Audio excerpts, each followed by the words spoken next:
আসসালামু আলাইকুম ওয়া রাহমাতুল্লাহ। আশা করি প্রিয় শিক্ষার্থীরা সকলেই ভালো আছেন। আজকে আমরা অ্যাবস্ট্রাক্ট অ্যালজেব্রা চ্যাপ্টার 15 প্রথম সমচিত্র উপাদান কিসের ক্ষেত্রে, রিং এর ক্ষেত্রে, সেই আমরা খুবই গুরুত্বপূর্ণ একটা প্রশ্ন সমাধান করব।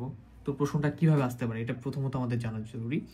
তোমাদের এই বর্ণনাটা দেওয়া থাকতে পারে, দিয়ে বলতে পারে যে তোমরা এটা প্রুভ করো, প্রমাণ করো, অথবা থাকতে পারে যে রিংয়ের সমচিত্রণ উপপাদ্যটা বর্ণনা ও প্রমাণ করো। তো দুইভাবে প্রশ্ন হতে পারে এবং আমাদের সব থেকে ইম্পর্টেন্ট হচ্ছে অ্যাবস্ট্রাক্ট অ্যালজেব্রার ক্ষেত্রে প্রশ্নের প্যাটার্ন সম্পর্কে ধারণা রাখা। ঠিক আছে, যে প্রশ্নগুলো কিভাবে হয়।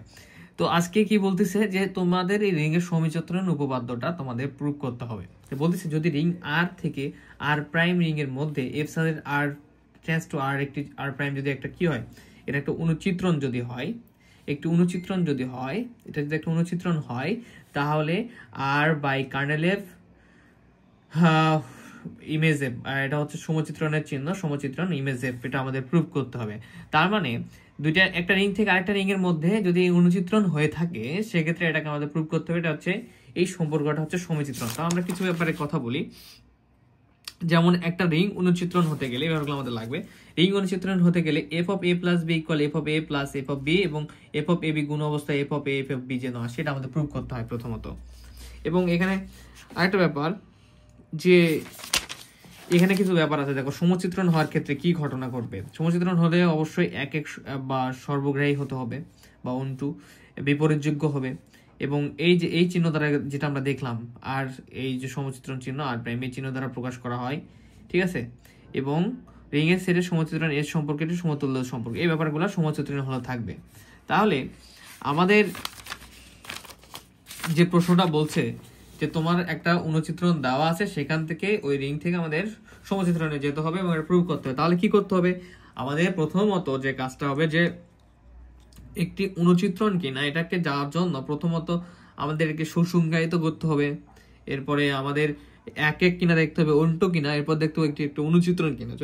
যদি এই সবগুলা মেনটেন করে সেক্ষেত্রে আমরা এই এফ আর এ এই যে আর বাই এস আমাদের যে একটা থাকবে চিত্রণ, সেই চিত্রণটাকে আমরা তখন সমচিত্রণ বলতে পারবো।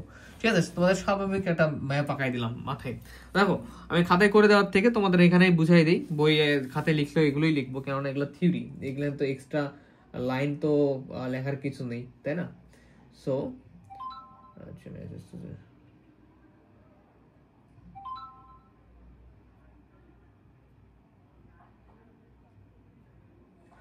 ঠিক আছে, আমরা একটু দেখার চেষ্টা করি এখন।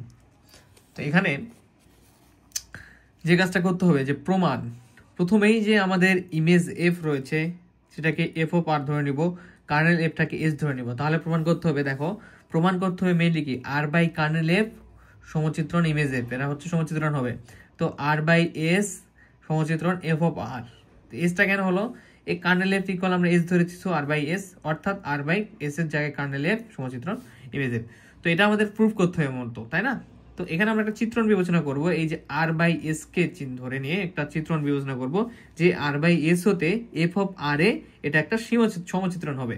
তো R by S tends to F of R একটা সমচিত্রণ ধরে নিলাম, যা এখানে এ হচ্ছে এই আর এর যে উপাদান, সেই উপাদানগুলো হচ্ছে এর ভিতরে রয়েছে। ঠিক আছে,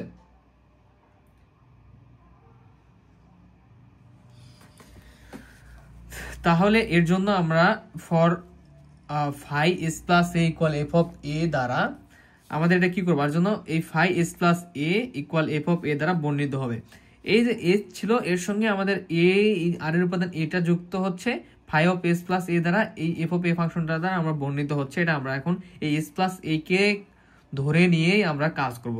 যেমন আমরা F of a f of b দেখেছি, তো এফ অফ এটাই হচ্ছে এখানে s plus a, s plus এটাকে নিয়ে আমাদের কাজ করতে হবে। ঠিক আছে, এতটুকু জাস্ট একটু মনে রাখার চেষ্টা করো, বর্ণনা অংশটুকু বা বর্ণনা যদি চাই ওটা দিতে হবে, প্রমাণ অংশটুকু এতটুকু। তাহলে আমাদের কি প্রমাণ করতে হবে, এটা প্রথমে সুসংজ্ঞায়িত প্রমাণ করবো। দেখো সুসংজ্ঞায়িত প্রমাণ করতে গিয়ে আমরা প্রথমে কোনটা কেনে কাজ করতেছি, যে এই আর বাই এসটা এফ অফ এ তে হচ্ছে কি হবে, F of R A, sorry R by এসটা এফ অফ আর এ সমচিত্রণ হবে।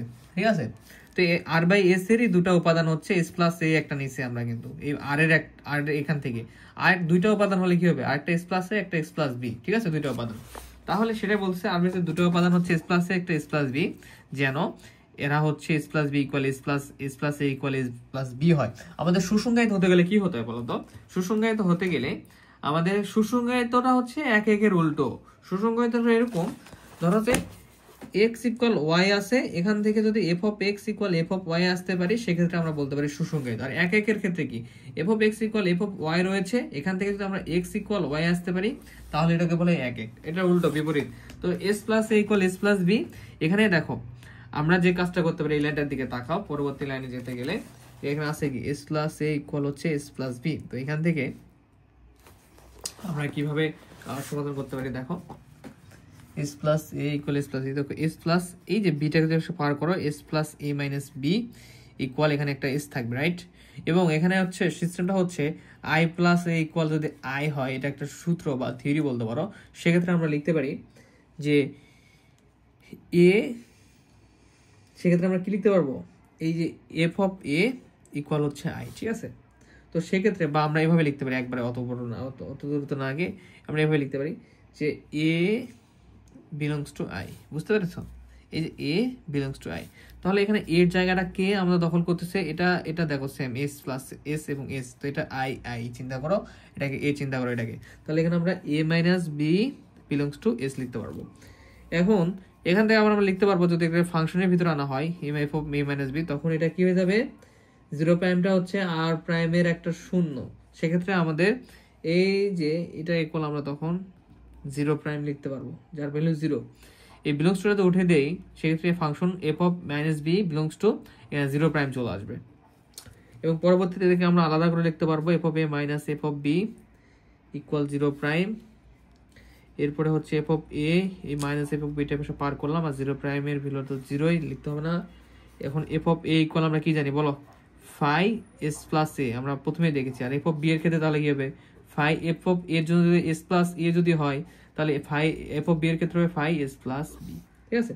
তো এইটা ইকুয়াল যদি এই s plus a s plus B equal যদি আমাদের phi S plus a phi S plus b আসে, তাহলে বলতে পারবো ফাই সুসংজ্ঞায়িত। ওকে, আচ্ছা, তো আমাদের এটা হচ্ছে সুসংজ্ঞায়িত হয়ে গেল। এখন এক এক করতে হবে।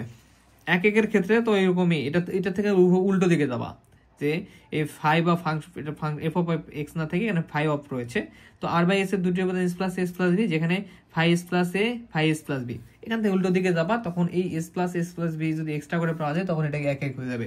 তো দেখো প্রথমত আমরা কি করেছি, এখানে এই যে উল্টো দিকে দাও, এখান থেকে যেমন আমরা F of S phi of S plus A, যে এখানে phi of S plus A করে লেখা আছে এফ অফ এ, তাহলে এফ অফ এ লিখলাম, এস প্লাস বি এর জন্য লিখবো এফ অফ বি, এই দুটো আমরা বিয়োগ করে দিলাম, তাই জিরো প্রাইম আসবে।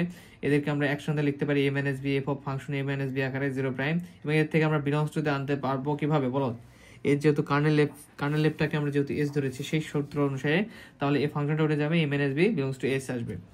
এবং এখান থেকে আমরা কি করতে পারবো, এই যে এখান থেকে আর কি কই গেল, এই উপরের লাইনটা যে এখান থেকে যেভাবে আসছে এই শর্ত অনুযায়ী, যে এই পাশে পার করলে আমরা ওই যে শর্ত অনুযায়ী, তখন এই শর্তটা উল্টো হবে, যে এ বিলংস টু যদি আই থাকে, সেক্ষেত্রে আবার লেখা যায় I plus A equal I. বুঝতে পারছো? তার মানে এ বিলংস টু এস আছে, তার মানে লেখা যাবে আই, এসটা হচ্ছে আমাদের এখানকার আই প্লাস এ। এটা একটা লাইন কম করছে, একবার আমরা করছি আর কি, এটা একটা লাইন হবে এরকম, যদি করতে চাও এ মাইনাস বি ইকুয়াল হচ্ছে এস, তখন এস প্লাস এ মাইনাস বিটা পার করে এস প্লাস বি, ঠিক আছে? তো এটা হচ্ছে এক এক। আর অন্টুর ক্ষেত্রে তোমরা এখন আমরা দেখো এটা কি অন্টু হতে হবে, তো এখানে এ প্রাইম আর প্রাইমের একটা উপাদান ধরলাম, ধরি নতুন করে এ হচ্ছে আর এর বিদ্যমান, তখন এফ এফ এ প্রাইম হতে হবে। তো আমরা চাইলে এতটুকু না লিখতেও পারো, যেহেতু এ পর্যন্ত না লিখে যা নির্দেশ করে এ প্রাইম এফ অফ এ এবং এফ অফ এর জন্য কি পাচ্ছি এস প্লাস এ, তিনটায় যদি সমান হয়ে যাচ্ছে, সমান হলেই অন্টু হয়ে যাবে, শেষ, এতটুকুই। তোমরা চাইলে এই দুই লাইন না দিতে পারো, শুধু এতটুকু দিতে পারো। এক কাজ হলো এই দুটো লাইন এখানে যেহেতু এফ এর অধীন পড়তে পারো, পড়ে লিখে দিতে পারো, সমস্যা নেই। এগুলো সব থিওরিটিক্যাল ব্যাখ্যামূলক ম্যাথমেটিক্যাল যেগুলো আমাদের রয়েছে, সেগুলো আমরা ম্যাথ টাইপ কিন্তু করেছি খুব সুন্দরভাবে। এখন দেখো ফাই একটি অনুচিত্রণ হওয়ার ক্ষেত্রে ওই যে আমরা যে সত্যটা দেখলাম, অনুচিত্রণ হওয়ার ক্ষেত্রে কি বলতো, যদি f of a plus B হয়, সেক্ষেত্রে আমাদের কি আসবে, আমাদের হচ্ছে, আচ্ছা এটা আমরা ওখান থেকে দিই, এ প্লাস বি হয় যদি f of a plus f of b আসতে হবে, ঠিক আছে? আবার যদি হয় এফ অফ একটা হচ্ছে এফ অফ এ বি যদি হয়, এখান থেকে আবার আসতে হবে F of a f of b, ঠিক আছে, আলাদা এরকম। এর যোগ অবস্থা থাকলে যোগ অবস্থা আলাদা, গুণ অবস্থা থাকলে গুণ আলাদা। এই দুটো যদি প্রুভ হয় সেক্ষেত্রে অনুচিত্রণ বলতে পারবো। তো দেখো এখানে আমাদের দুটো উপাদান কি s plus a s plus b belongs to r plus এর জন্য পাই। তো ফাই এখানে ফাংশনটা তো আমাদের ফাই ধরেছিলাম আমরা, তাহলে phi S plus A plus S plus B equal হচ্ছে ফাই। আমরা লিখতে পারবো এটা একটা সূত্র রুলস, যে এস প্লাস বি এদেরকে যদি আমরা আলাদা করে লিখতে চাই আবার লিখা যাবে এস ইন্টু প্লাস হচ্ছে এ plus B, S plus A plus, এই বিটাকে একসঙ্গে লিখে এসটাকে আলাদা করে রাখা যাবে।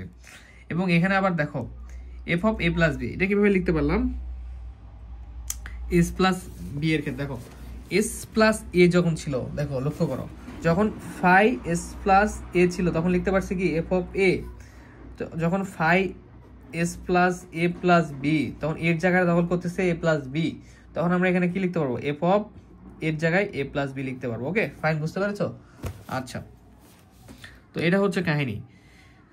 ওকে, তাহলে এখন হচ্ছে আমাদের যে ব্যাপারটা দাঁড়াবে, এখান থেকে আমরা আলাদা করে লিখতে পারি f of a f of b আলাদা করে। এফ অফ এর জন্য আমরা লিখতে পারি phi S plus a, phi S plus a, f of b এর জন্য লিখতে পারি ফাই এস প্লাস, আমরা জানি। তো এখান থেকে প্রুফ হলো এটা। এখন আমাদের এই দুটা গুণ অবস্থায় থেকে এদেরকে আলাদা করে যেন লিখতে পারি। তাহলে এখান থেকে আবার গুণের শর্তের ক্ষেত্রে এস প্লাস এদেরকে এ বি গুণ করে রাখা যাবে। আবার যোগের শর্তের ক্ষেত্রে কি এস প্লাস এই দুইটাকে এ এবং বি কে আলাদা করে যোগ করে লিখতে হবে। আর গুণের ক্ষেত্রে এস প্লাস এ বিটাকে গুণ করে লিখতে হবে, যে দুটো উপাদান গুণ অবস্থা রয়েছে। এই যে এদেরকে আমরা চাইলে ওই শর্ত অনুযায়ী লিখতে পারি এস প্লাস এ বি, তাহলে এফ অফ এ, এটা হচ্ছে এ বি, তাহলে এফ অফ এ বিটা হলো এখানে এফ অফ এ বি আলাদা করে লেখা যাবে, এ ভ্যালু এবং বি এর ভ্যালু দিলাম। সুতরাং ফাই একটা অনুচিত্রণ। আর অনুচিত্রণ এবং চন্টু এক এক সংজ্ঞায়িত হওয়ার ফলে এটাকে আমরা বলতে পারবো ফাই আর পাই এস হতে এফ অফ আর একটা কি সমচিত্রণ, এবং সমচিত্র চিহ্নতে আমরা এটা প্রুভ করে দিলাম। আর বাই এস সমচিত্রণ এফ অফ আর, বা আর বাই এস এর জন্য আমরা কানেক্ট লিখতে পারি, সমচিত্রণ এফ অফ আর এর জন্য ইমেজ ধরেছিলাম, আমাদের প্রুফ হয়ে গেল। বুঝতে পেরেছো? যতটুকু বুঝতে পারো বেশ দুই একবার প্র্যাকটিস করবা, যেভাবে শিখাই দিলাম ইনশাল্লাহ খুব ভালোভাবে পারবা, সমস্যা হবে না। একবার দুইবার প্র্যাকটিস করলে ইনশাল্লাহ এটা ভুলবা না। খুব বেশি একটা গুরুত্বপূর্ণ প্রশ্ন, সবাই ভালোভাবে প্র্যাকটিস করবে। আসসালামু আলাইকুম।